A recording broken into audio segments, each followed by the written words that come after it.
Ajaran Islam mengajarkan kita kalau keluar dari masjid, Allahumma inni as'aluka min fadlik, beri aku rezeki.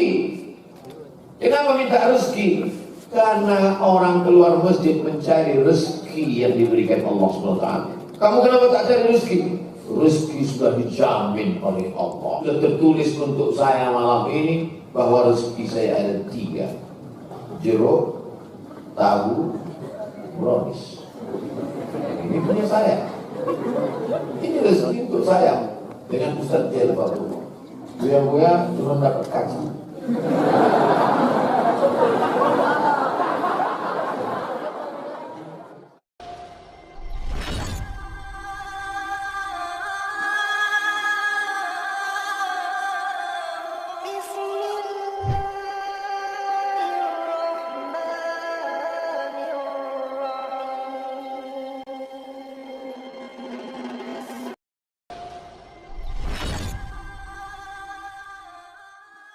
Dr. Al-Haj Abdul Samad LC DESE PhD wa 'alal fadil barakatillah mashkuran ma'jura.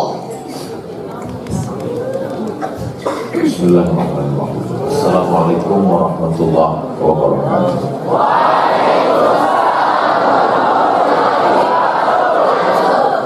Kalau Tuhan pergi ke Makkah, jangan lupa mengusap gigi. Sudah lama bertausiah, baru di kauman inilah rasa grogi.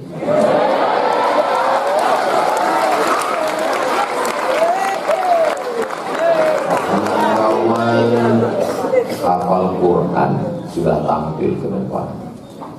Santri kauman pidato pakai bahasa Arab juga sudah. Direkturnya pula bahasa Inggris ditutup bahasa Jepang. Masya Allah, Allah. Harimau mati meninggalkan belang, gajah mati meninggalkan gading, manusia mati meninggalkan utang. Manusia mati meninggalkan nama baik atau nama buruk.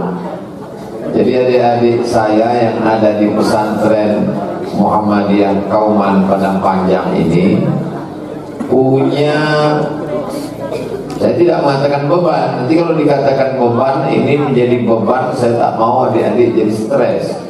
Tapi nama ini namanya sudah terlanjur besar, Haji Abdul Malik Karim Allah. Jadi kalau ada di antara adik-adik ini yang belajar di Al-Azhar Mesir, orang bertanya, itu dari mana?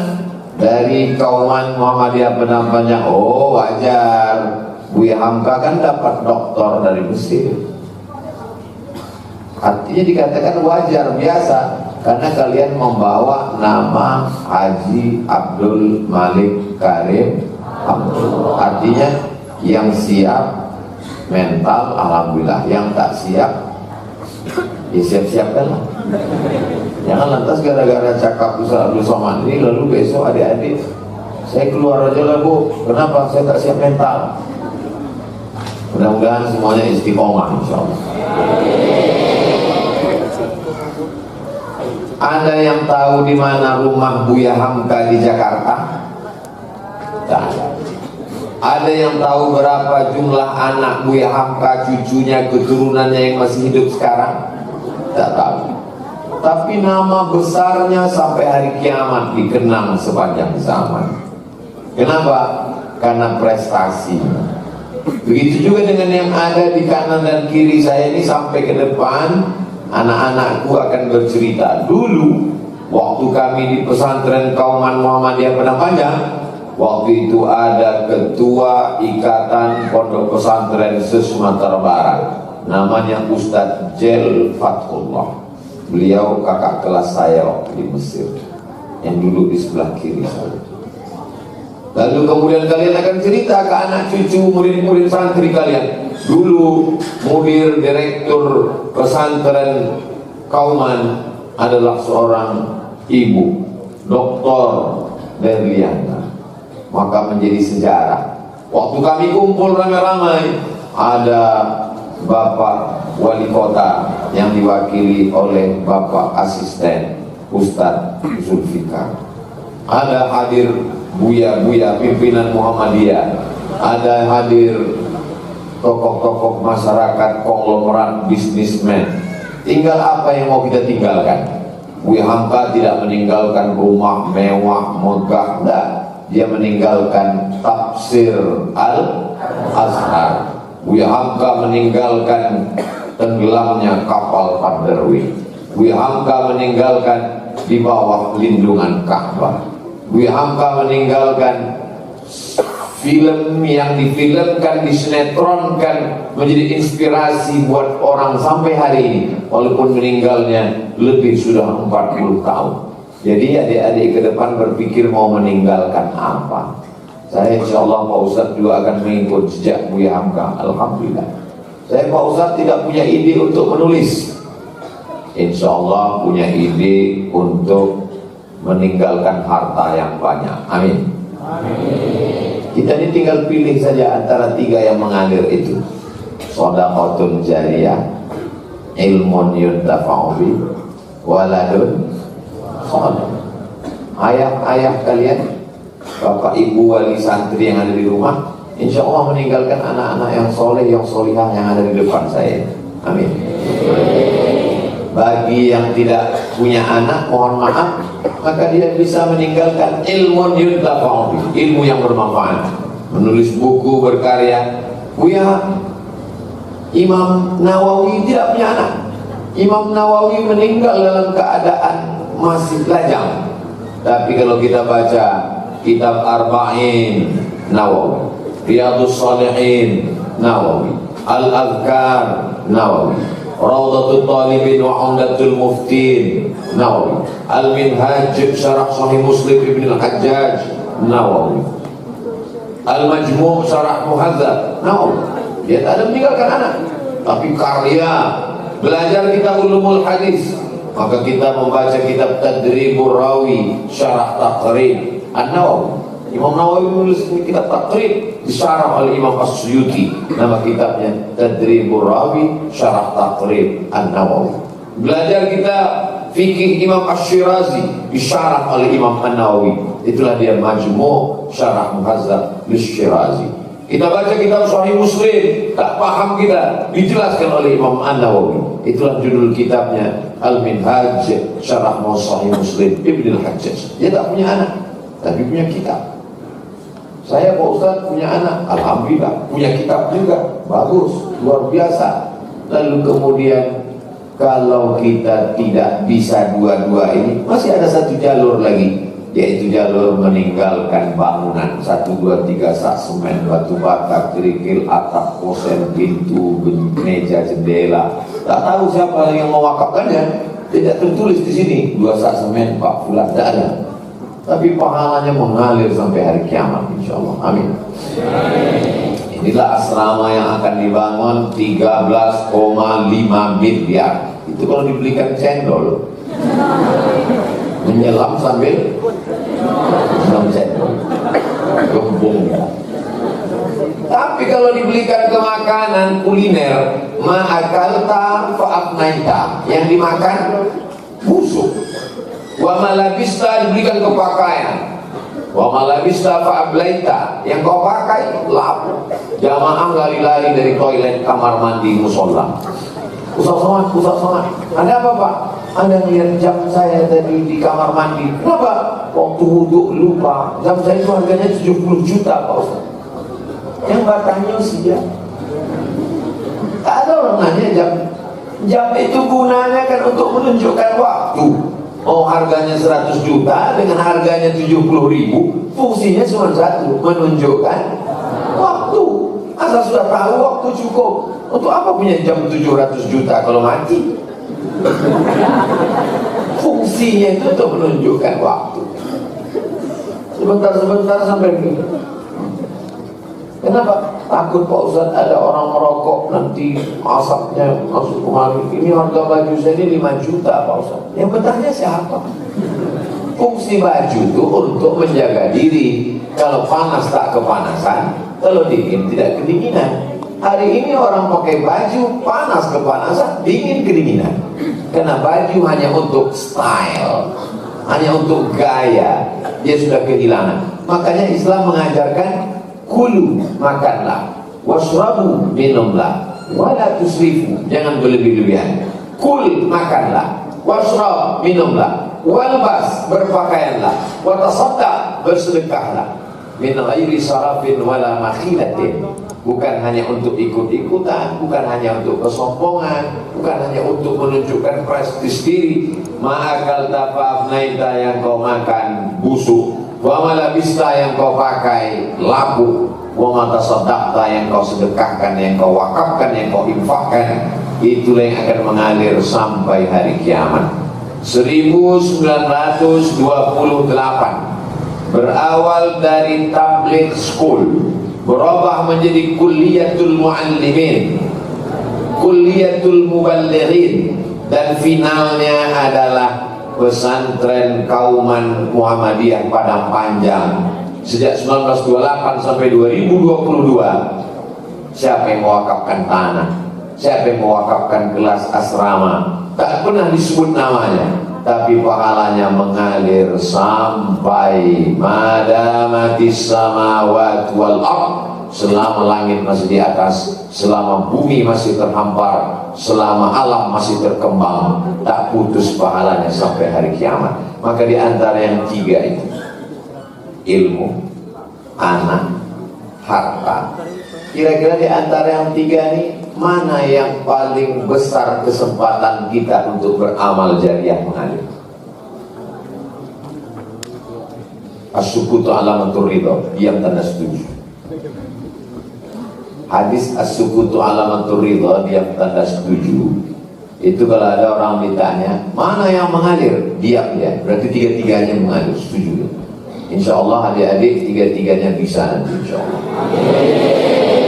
Menikah, punya anak soleh dan solehah, berkarya, menulis buku. Yang ketiga adalah hartanya banyak. Ini yang di depan saya ini calon-calon bisnismen, insya Allah. Tapi kalau ditunggu 20 tahun lagi, tak sempat orang belajar menikmati asramanya. Sekarang yang perlu. Maka kita doakan para usahawan-usahawan, orang-orang yang diberikan kelimpahan harta pada malam hari ini, dibukakan Allah pintu hatinya, dibukakan Allah pula pintu dompetnya, sehingga selesailah asrama 13,5 miliar ini, insya Allah. Nanti pas peresmian tanda tangan sama gunting pitanya, baru datang Abdul Somad sekali lagi. Adik-adik yang dimuliakan Allah Subhanahu wa Ta'ala, ada orang menganggap kalau dia susah, miskin, melarat, itu ujian. Tapi kalau dia kaya, konglomerat, punya duit banyak, itu nikmat. Kalau begitu cara pikirnya, kira-kira betul apa salah? Terserah dia. Kalau kita berpikir bahwa miskin, susah, melarat itu ujian, lalu kemudian kalau kaya raya, banyak duit, konglomerat itu nikmat, berarti Qarun itu nikmat atau laknat? Nikmat, kan Qarun kaya raya. Tapi sampai hari ini belum pernah saya jumpa jamaah ceramah kemanapun pergi, belum pernah jumpa sama orang, Assalamualaikum Ustaz Somad, kenalkan nama saya Qarun. Kaya itu belum tentu nikmat. Kaya itu bisa jadi laknat. Kenapa? Karena harta itu justru membuat lama dihisab, dihitung di hadapan Allah. Harta itu justru menjadi penghalang. Tapi dalam Islam, bila qudiyatis shalah, kalau sudah selesai melaksanakan sholat, fantashiru fil ard, bertebaranlah di atas muka bumi, wabtaghu min fadlillah, carilah karunia Allah Subhanahu wa Ta'ala. Man bana masjidan, siapa yang bangun masjid, manallahu mithlahu baitan fil jannah, dibangunkan Allah untuknya satu tempat di surga. Kira-kira yang bisa bangun masjid itu orang kaya apa orang miskin? Orang kaya. Jadi kalau gitu yang bisa booking tempat di surga itu orang kaya apa orang miskin? Orang kaya. Kalau begitu penghuni surga itu orang kaya apa orang miskin? Tergantung. Ada juga orang miskin masuk surga, kenapa? Karena sabarnya. Ada juga orang kaya masuk surga, kenapa? Karena sabarnya. Loh, Orang kaya kok kena sabar? Orang selalu menganggap sabar itu kalau rugi sabar, kalau sakit sabar, kebakaran sabar, suami dilarikan pelakor sabar, mengamuk, apa pula sabar? Ternyata sabar itu ada tingkatannya. Sabar yang paling tinggi adalah bukan sabar ketika keluarga meninggal, bukan sabar kena COVID. Sabar yang paling tinggi adalah dia punya uang, bisa beli rumah megah, bisa beli mobil mahal, tapi ditahannya keinginannya, dipakainya untuk menolong agama Allah. Itulah sabar yang tingkat tinggi. Duit dia ada 3 koper, gerincing semua. Duit dia ada 3 koper, dolar semuanya. Setelah dihitung 13 miliar. Bisa dia beli mobil, bisa dia beli rumah, bisa dia beli cincin emas, bisa dia beli gelang rantai. Tapi tak dipakainya untuk itu. Dia tahan keinginan hawa nafsunya, lalu dia bangunkan ke asrama. Maka menurut Allah orang ini orang yang sabar. Walaupun kawannya mengatakan dia bohongan. Tapi dalam pandangan Allah, yang penting ini pandangan Allah apa pandangan manusia? Allah. Makanya dikatakan innallaha ma'as sabirin. Allah akan selalu bersama dengan orang yang sabar. Tapi sabar yang level paling bawah. وَلَنَبْلُوَنَّكُمْ بِشَيْءٍ مِّنَ الْخَوْفِ وَالْجُوعِ وَنَقْصٍ مِّنَ الْأَمْوَالِ وَالْأَنفُسِ وَالثَّمَرَاتِ وَبَشِّرِ الصَّابِرِينَ الَّذِينَ إِذَا أَصَابَتْهُمْ مُصِيبَةٌ قَالُوا إِنَّا لِلَّهِ. Itu sabar kelas ekonomi. Semua orang bisa, semua orang sakit memang sabar. Orang sakit di rumah sakit itu kalau ditanya, Bapak sabar? Ya sabar Pak Ustadz, mau ngapain lagi? Kalau tak sabar apa? Oh, ngamuk. Rupanya kalau ngamuk kita sehat. Tidak kan? Mesti sabar. Tapi ada orang yang duitnya banyak, bisa dia sabar. Mestinya dia bisa beli gelang emas. Kalau duit 1 miliar, 1 gram emas itu sekarang 1 juta, sekitar 1.100.000. Tapi karena kita udah lama kenal, 1 juta aja lah. Jadi kalau dia punya uang 100 juta, berarti 1 on anting-anting. Sebelah kanan 1 on, sebelah kiri 1 on. Kalau pergi undangan merah mukanya, kenapa? Berat. Nah. Dia ikhlas tidak pakai anting, dia sabar tidak pakai cincin, dia sabar tak pakai gelang, sabar tak beli mobil baru, sabar tidak buat rumah baru demi untuk agama Allah. Inilah orang yang dikatakan sabar, sebenar-benar sabar. Tapi makhluk seperti ini sekarang adalah makhluk yang unik, yang perlu dibudidayakan. Mudah-mudahan Allah memperbanyak makhluk seperti ini di bumi Minangkabau, insyaallah. Amin ya rabbal alamin. Pesantren besar bisa wujud seperti ini. Dulu 1928 ada orang-orang yang sabar di Padang Panjang ini, sehingga sabar dia tanahnya dia wakafkan, sabar dia buatkan aula, sabar dia buatkan kelas. Mereka itulah yang kekal abadi sampai hari kiamat. Dibangunkan rumah yang besar, megah, mewah, cantik, meninggal. Ada ruang di dalam rumah itu yang siap dijadikan kuburan? Gak ada. Kita bangun rumah 4 lantai, marmernya diimpor dari Turki, karpetnya mahal, sampai orang tamu yang datang lewat itu hilang jarinya. Mana jari saya hilang? Begitu meninggal dunia, tidak ada sejengkal pun tempat di rumah itu yang bersedia untuk menjadi tempat makamnya. Orang bertanya, rumah bapak mana?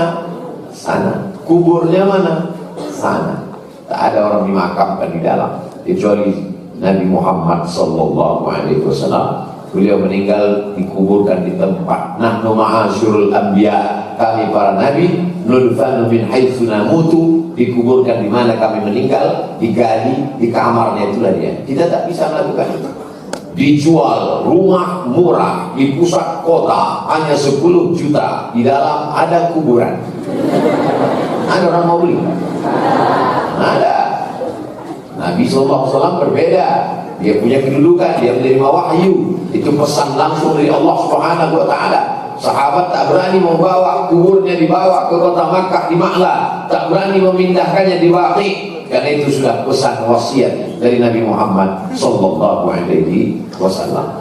Jadi manusia ini kalau dia meninggalkan mobil, lama hidup banyak dirasa, jauh berjalan banyak ditengok. Sudah lama saya lihat pemakaman, belum pernah ada orang Islam mati sama mobilnya sekalian, tak ada.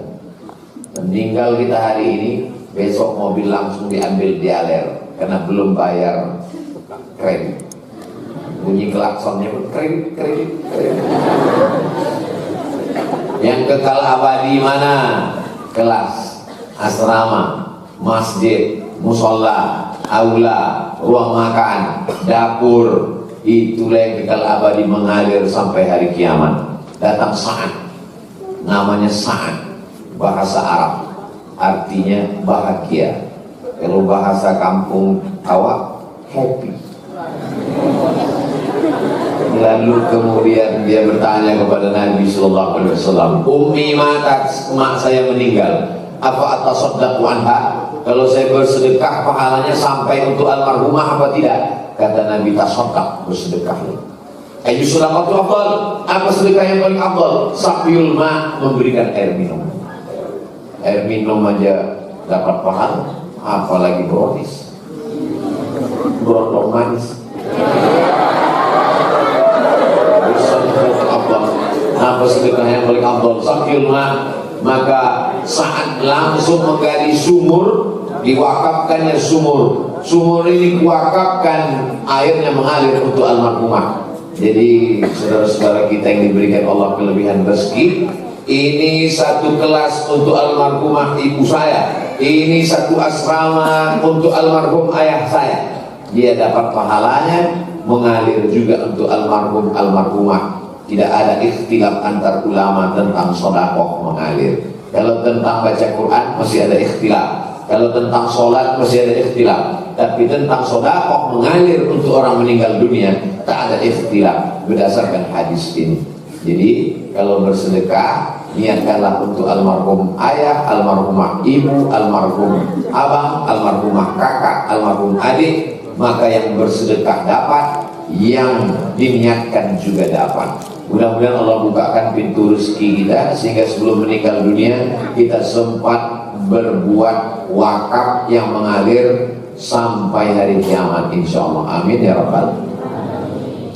Lalu dikatakan umat Islam ini mesti miskin, susah, melarat, bajunya compang-camping, jubahnya koyak sobek, perutnya diikat dengan batu. Ini ajaran Belanda, supaya umat Islam miskin melarat, mudah dijajah, diadu domba, divide et impera. Umat Islam ini disuruh miskin. Tanah kamu ini jangan garap, biar kami yang nanam karet, biar kami yang nanam tembakau, biar kami yang nanam sawit. Kalian cukup bertasbih, bertakbir, berzikir, subhanallah, mati.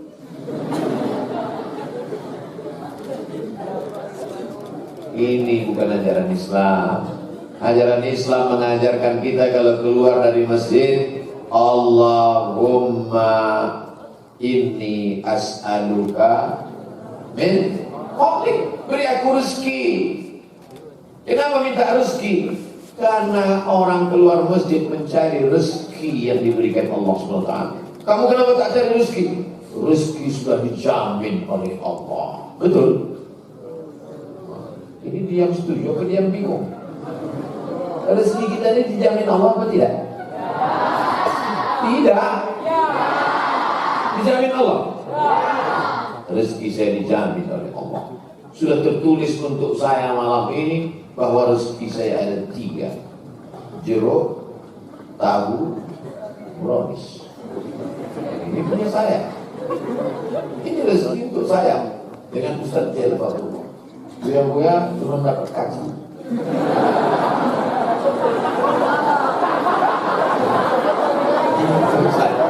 Ini dikasihkan di depan saya, memang kaca. Ini untuk saya. Tapi kalau berusaha untuk membuka plastiknya, mau melumpek Risiko kemuliaan kok. Tidak, harus ada usaha dan ikhtiar. Itulah dia Ahlus Sunnah wal Jamaah. Ahlus Sunnah wal Jamaah itu mesti ada usaha. Kalau dia hanya mengatakan ini sudah takdir kita, itu namanya kelompok Jabariyah. Jabariyah sudah serah takdir saja.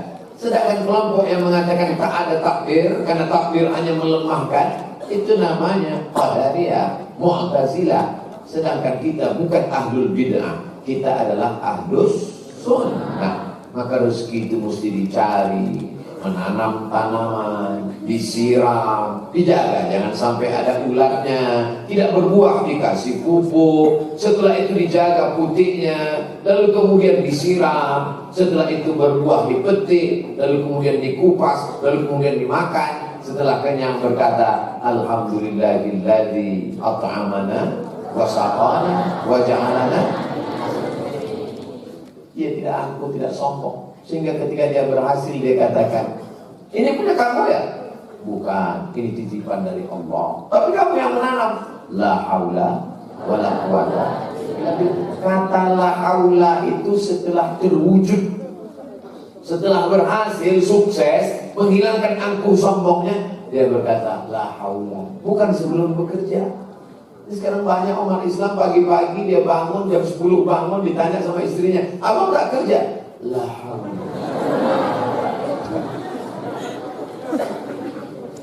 Ini banyak orang bukan mencari kebenaran. Orang yang begini bukan mencari kebenaran, dia mencari sebetulnya dia malas, sebetulnya dia cuma mau tidur, sebetulnya dia tak sembahyang subuh, sebetulnya dia kesiangan. Tapi dia mencari pembenaran terhadap kemalasannya itu. Dia tarik ayat, dia tarik hadis untuk melegitimasi dosa-dosanya. Dua kesalahan. Yang pertama, salah karena malas. Yang kedua, menarik-narik agama untuk melegitimasi, membenarkan kesalahannya. Itulah mengapa adik-adik dikirim orang tua kemari untuk belajar Al-Quran, belajar hadis, supaya kalian menjadi anak-anak yang kemuliaan akhlak, berakhlakul karimah. Anak laki-laki di sana, anak perempuan di sana. Yang laki-laki tak menengok perempuan, yang perempuan tak menengok laki-laki. Intip-intip sikit, astagfirullahaladzim. Tidak boleh istilah, tak boleh mencampur aduk, tak boleh. Lalu kemudian sopan santun tata kerama. Buya, Ustadz datang, disambutnya dengan selawat, membuka dengan bahasa Arab, dengan alhamdulillah, dengan selawat kepada Rasulullah SAW, sopan santun, tata krama, budi bahasa, berakhlakul karimah. Allah tak pernah memuji Nabi Muhammad. Ya Muhammad, engkau yang sholat malam sampai bengkak kaki, tak ada. Tapi apa pujian Allah kepada Nabi Muhammad SAW? Wa innaka la'ala khuluqin azim. Dan Nabi pun berkata, innama bu'ithu liutammima makarimat akhlak. Kita kalau berkawan lama, yang kita kenang itu adalah akhlaknya. Kalau sudah dia angkuh dan sombong, malas kita. Saya dengan Ustaz Fatullah, kenapa beliau mau duduk dengan saya? Kemana saya pergi di bumi Minangkabau, selalu berjalan bersama dengan Ustaz Jel. Mungkin karena saya dulu dan beliau tidak pernah kami sakit hati selama bersahabat. Beliau kakak kelas saya, senior saya, di atas jauh. Tapi beliau tak pernah melecehkan, merendahkan saya. Tak pernah hati saya sakit. Galah patah boleh disambung, kaca retak boleh direkat. Hati yang sakit, mana obat akan dicari? Ambil kopi. Jadi selama berkawan-kawan ini jaga. Kalau kepada kawan saja begitu, apalagi kepada guru, apalagi kepada ustazah. Kemuliaan akhlak. Itulah mengapa akhlak lebih dikedepankan. Setelah biru, ku tertibkan ibadahku. Banyak juga orang berakhlak kepada ustaz sopan, cium tangan, ahlan wa sahlan ustaz, tapi sholat subuh jam 8. Allahu Akbar.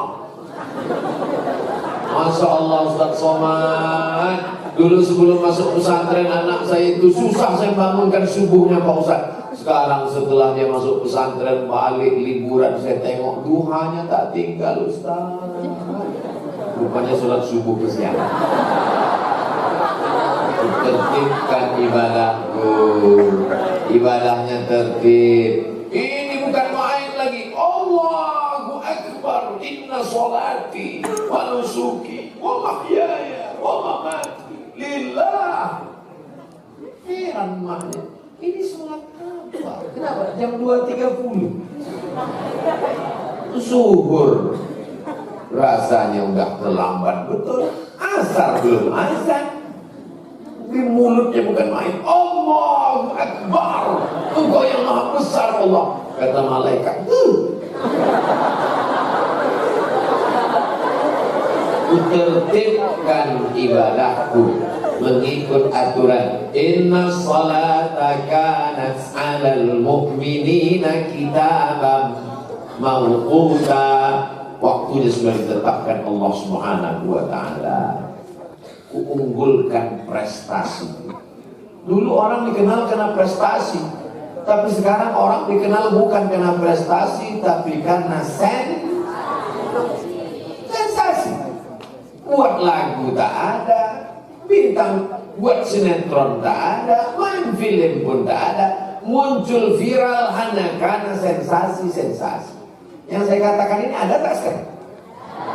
Ada. Kita pun bingung, apa prestasinya? Ini zaman ini sudah zaman error. Kalau adik-adik tidak menunjukkan prestasi, santri-santri pesantren Muhammadiyah Kauman Padang Panjang tampil ke depan karena prestasi atau sensasi?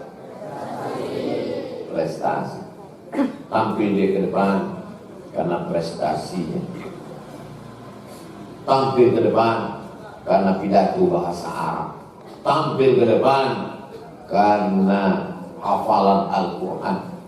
Anak kita yang perempuan tadi hafalan Qurannya 14 juz'an, 14 juz.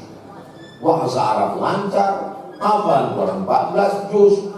Yang perempuan, yang laki-laki pula membaca Qurannya, suaranya Masya Allah, tabarakallah. Mudah-mudahan diberikan Allah anak-anak adik-adikku semua kebaikan-kebaikan insyaallah.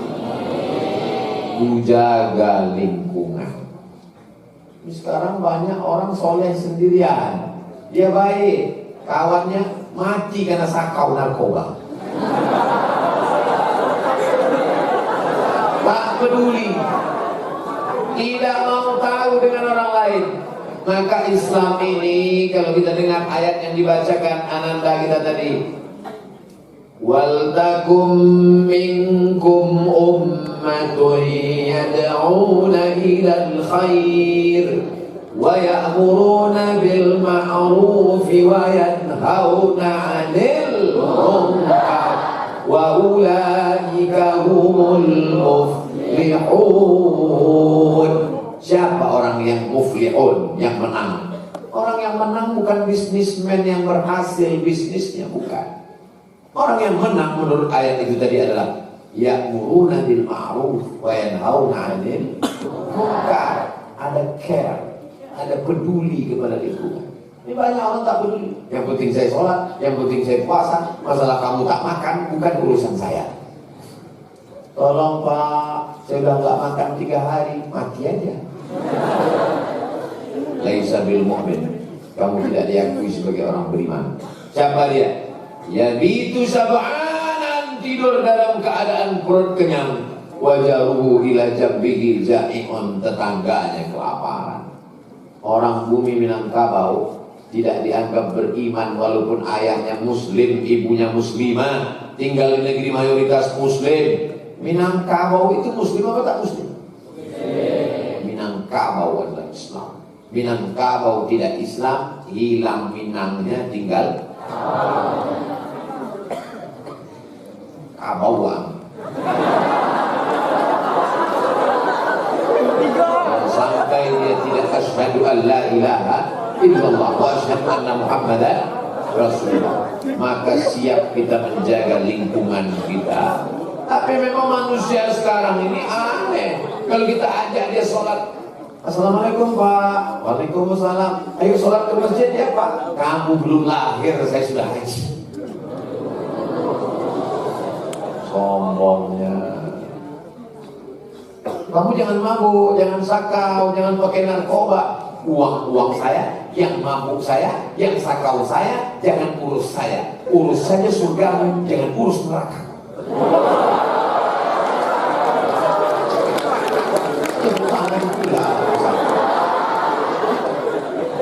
Ditulis batu di baju depan, urus surgamu, jangan urus neraka.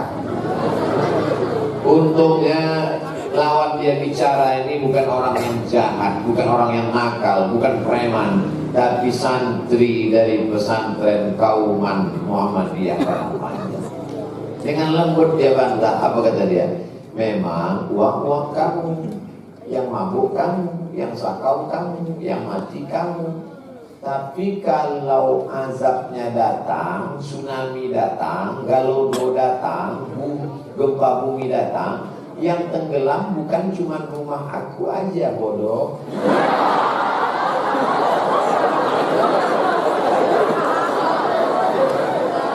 La ta'murunna bil ma'ruf, ajak orang berbuat baik. Wala tanhauna 'anil munkar, larang orang buat mungkar. Memangnya kalau kita cuek enggak mau tahu kenapa? La yusikanna ayyab'atsallahu 'alaikum iqaban. Dikhawatirkan kalau kita tidak amar ma'ruf nahi mungkar, akan dikirimkan Allah hukuman gempa bumi, tsunami, angin puting beliung, likuifaksi.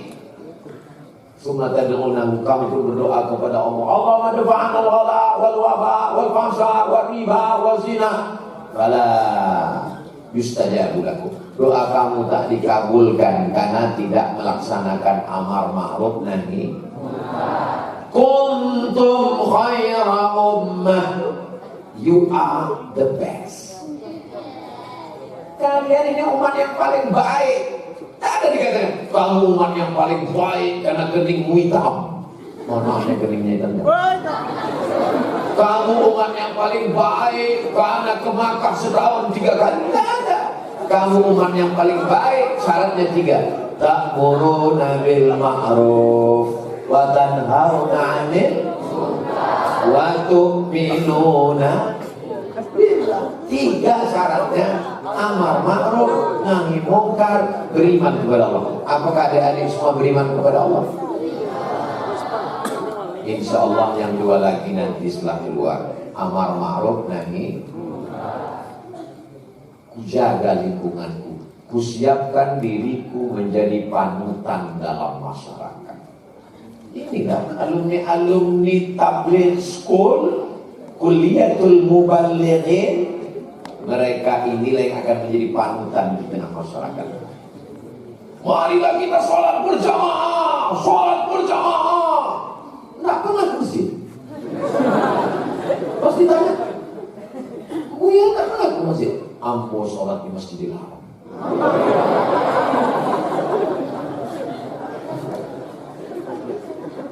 Kalau ada orang di Indonesia mengaku sholat di Masjidil Haram, antara Makkah dengan Padang Panjang itu beda waktunya 4 jam, guys. Jadi kalau dia ngaku sholat Jumat di Masjidil Haram, lebih dulu Makkah atau Indonesia? Kita timur, Makkah itu barat. Matahari terbit dari barat. Itu kiamat. Matahari terbit dari timur.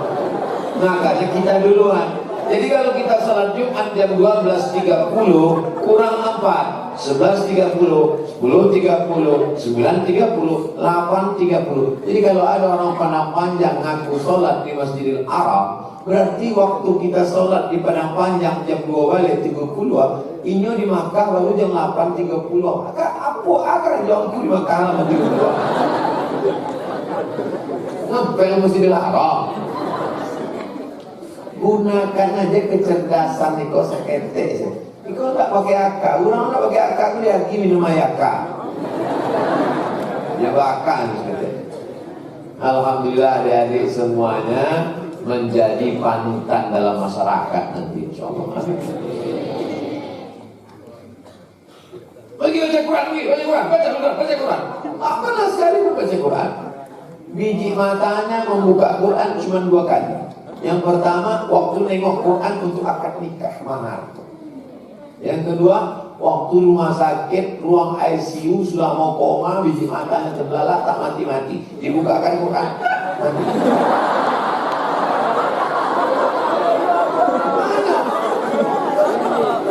Atamuruna nasa bil birri wa tansawna anfusakum wa antum tatluna al-kitab. Apakah kamu lupa kamu menyuruh orang padahal kamu membaca Al-Quran? Kamu maqtan indallah, dosa murka yang paling besar di sisi Allah. Antaqulu ma la taf'alun, kamu hanya bicara tapi tidak mengamalkannya. Jangan pacaran, gak boleh pacaran, pacaran itu haram. Saya insya Allah ceramah di mana-mana, di kampus, di pesantren, gak boleh pacaran. Kenapa? Karena saya di Mesir dari tahun 98 sampai 2002, 4 tahun tidak pernah pacaran. Memang tak pacaran? Tidak. Kenapa? Persaingan ketat.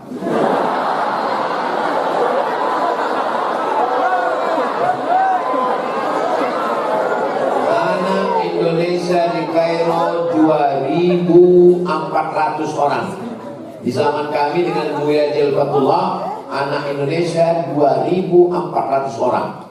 Saya tergabung di KSMR, kelompok studi mahasiswa Riau.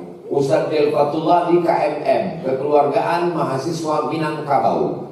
Jumlah paling mahasiswa Minangkabau maksudnya 200 orang. Kami 75 orang. Dulu awalnya Riau ini bergabung dengan KMM. Tahun 86 memisahkan diri. Jadi kami integrasi dulu awal. Lalu kemudian memisahkan diri dari KMM. Itulah di kelompok studi mahasiswa Riau. Sedikit cuma 2.400, laki-laki 2.100, perempuan 300. Jadi kalau saya termasuk yang tereliminasi, kalah persaingan. Tapi itu nikmat bagi saya untuk lebih fokus. Yang kedua, kenapa saya tidak punya pacar waktu itu? Karena perempuan tidak ada mau sama laki-laki yang tak berduit. Perempuan itu mau sama kalian karena kalian ada duit. Kalau kalian tak ada duit, ada perempuan yang mau, berarti dia kata.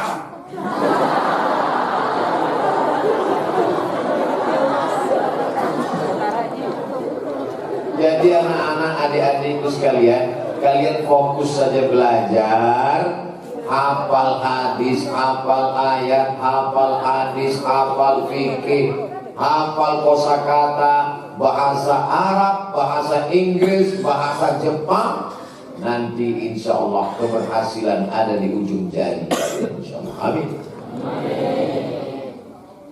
Ustaz Abdul Somad, ini yang dipermasalahkan tadi. LC ini bukan lagi cemas.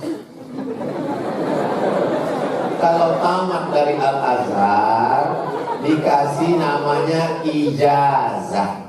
Bahasa Arabnya ajaza yujizu ijazah. Ajaza artinya boleh. Orang ini sudah boleh mengajar. Diterjemahkan ke dalam bahasa Inggris licensi, disingkat dengan LC. Sampai ke Malaysia lesen. Awak ada lesen kan? Lesen itu tempat kita save surat izin mengajar. Jadi LC ini adalah ada pula yang mengatakan LC itu apa? Lulusan Kairo. Itu tamat Kairo, kalau tamat Damaskus, kalau tamat Jeddah. Jadi LC itu singkatan dari tulisan license, bahasa Inggrisnya license. DESE ko, D-nya, E-nya, S-nya, E-nya, Diplom Études Supérieures Approfondies. Karena Maroko itu jajahan Prancis. Jadi kalau kita kuliah ke sana, adik-adik ngambil fakultas hukum yang bukan fakultas agama Islam mesti mengambil bahasa Prancis setahun. Selamat pagi, bonjour. Selamat sore, bonsoir. Nama kamu siapa? Komong Tutapel. Nama saya Abdul Somad. Jumapel Jes Abdul Somad. Saya suka kamu, Jutaime. Saya tidak bisa bahasa, saya mahasiswa di Darul Hadis Institute. Je suis étudiant à Darul Hadis Établissement. Saya tidak bisa bahasa Prancis. Je ne parle pas français. Itu mesti dihafal supaya mereka tidak ngomong bahasa Prancis ke kita. Tapi kalau kita ngambil jurusan hadis, jurusan tafsir, jurusan fikih, maka bahasa pengantarnya bahasa Arab. Maka tinggal pilih.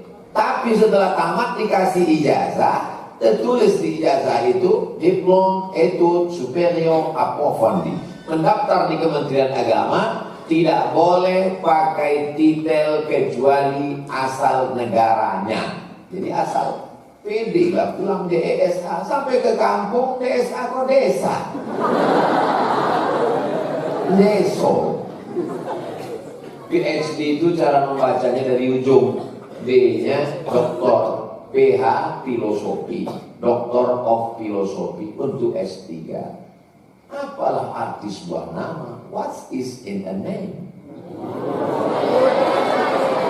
Kata expert dari Inggris. Tapi dalam Islam nama adalah doa. Ambo waktu patamu pulang 2008 dari Maroko, indah ado mambue LCMA, ndak ado itu. Ustaz namanya titelnya, ndak usah titel-titel kok. Ustaz Abdul Somad saja tulis itu. Lamo-lamo, ambo diagih urang koran. Di halaman belakang koran itu banyaklah nama Ustaz manjua ai minyak lintah ubek kue. Jadi khawatir beko orang ada orang yang tidak bisa membedakan mana ustaz penceramah, mana ustaz yang menjual obat. Nah itulah asalnya, asal tulis titel itu panjang. Tapi kalau payah menyebutnya, tak usah sebutkan. Nama saya mudah mengingatnya, cukup 3 huruf saja. UAS, ujian akhir semester. Tapi adik-adik mesti tahu, karena Ustaz Somad pernah datang ke pondok. Mana tahu nanti ada orang bilang, apa itu? Titelnya nggak jelas. Oh, itu kan dijelaskan Ustaz Somad dulu. DSA itu ada singkatannya itu, ada kepanjangannya. Apa kepanjangan? Nggak mau ingin.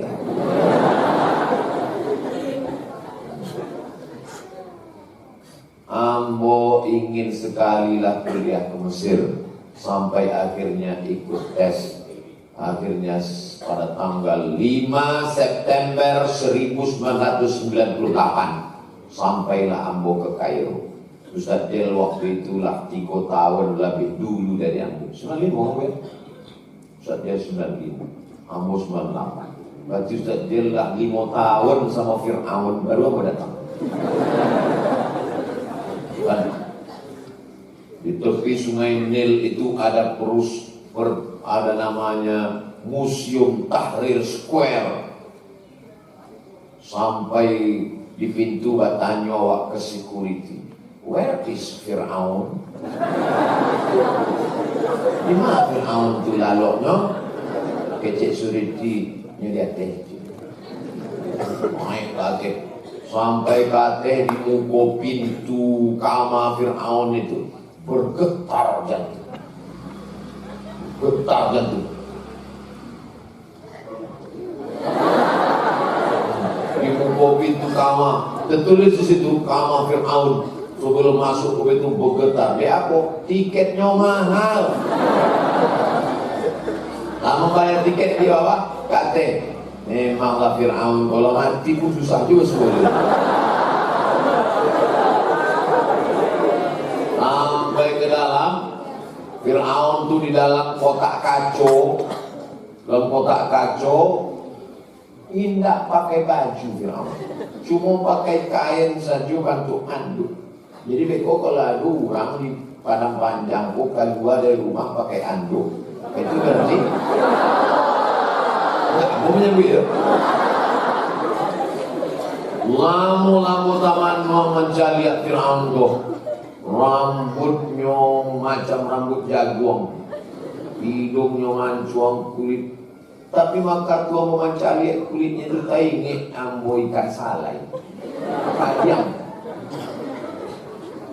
Matunya, masya Allah. Maka tua akan dipoto, tidak boleh. Tertulis itu, no, tidak boleh ambil foto.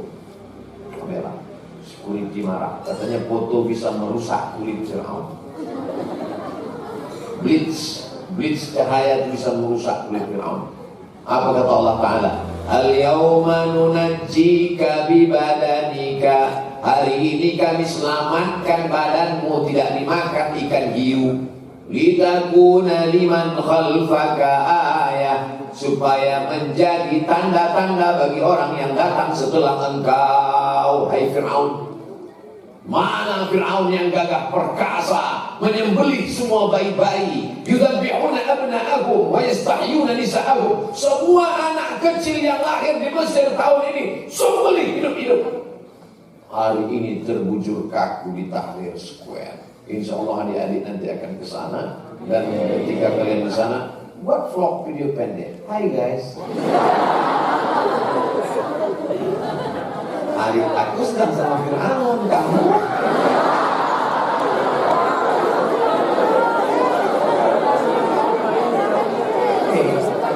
Insya Allah ada di antara adik-adik nanti dapat beasiswa dari Harvard University, ada yang dapat beasiswa dari Cambridge University. Loh, Ustaz kok nggak ada nyebut Al-Azhar Kairo? Anak pesantren Kauman Muhammadiyah yang didirikan oleh Buya Hamka belajar di Al-Azhar biasa. Karena Buya Hamka saambo waktu membaca biografi Buya Hamka, ini dapat gelar doktor dari Al-Azhar, memang sakit. Ambo sampai tahun di Mesir, cuma dia di Al-Azhar LC.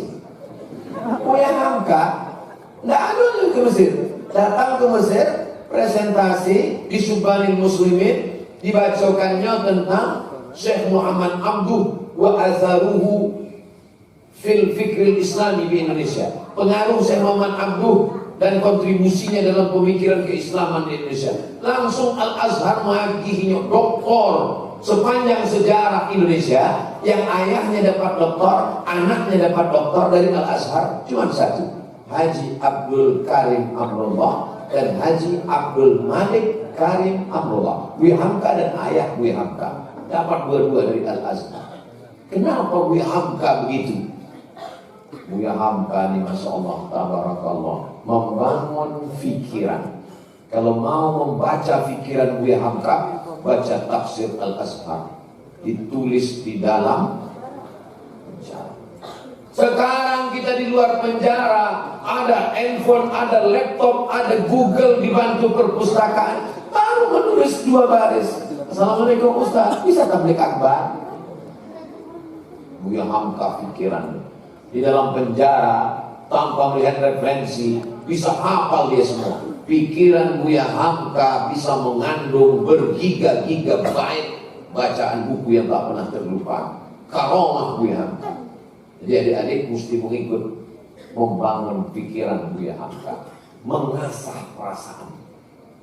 Perasaan Buya Hamka itu halus. Siapa ingin merasakan halusnya perasaan Buya Hamka, bacalah bagaimana ungkapan Zainuddin ketika Hayati meminta maaf. Sampai hatimu Zainuddin tidak memaafkan aku, kata Hayati. Kata Zainuddin, kaulah yang tidak layak untuk dimaafkan. Bukankah kau dulu yang mengatakan aku miskin, kau pun miskin, kalau kita menikah kita tidak akan pernah bahagia. Akhirnya kau berikan kehormatan dirimu kepada sana mulaki Hayati itu.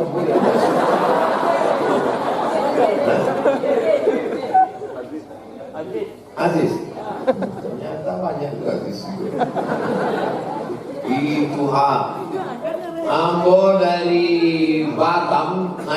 speed ke Tanjung Pinang, diputakan orang speed itu kapal tenggelamnya kapal Underway. Kami pun menonton. Ambo sengaja milih kursi dan belakang supaya ambo bisa mencari siasa nama nangis.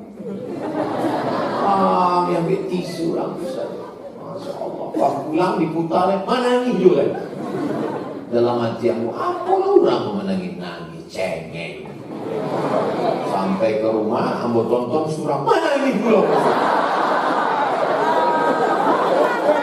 Ini memang diangkat. Halus perasaan diangkat. Dan mengokohkan perjuangan. Hamka berjuang dengan partai politik Masyumi. Hamka berjuang dengan Ormas Muhammadiyah. Dan ketika di akhir hayatnya, Hamka tetap berjuang melalui masjid.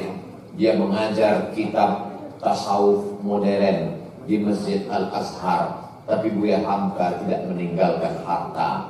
Dia tidak menguasai Al-Azhar. Dia tidak menguasai kauman. Dia meninggalkan kontribusi pemikiran. Adapun anak-anaknya dia serahkan untuk berjuang. Ini kalau keikhlasan ini kita ambil, insya Allah akan lahir Buya Hamka yang luar biasa di masa akan datang, insya Allah. Amin. Jadi aku mulai jam 9:30, inilah jam 10:30, pas 60 menit sesuai dengan tertulis di botol 600 ml. Mudah-mudahan yang mau sampaikan itu konan baik-baik saja, insyaallah. Dan tidak baik itu adalah Al-Fakir Abdul Somad. Terima kasih banyak. Jazakumullah khairul jaza. Mau kembalikan ke moderator protokol. Wassalamualaikum warahmatullahi wabarakatuh.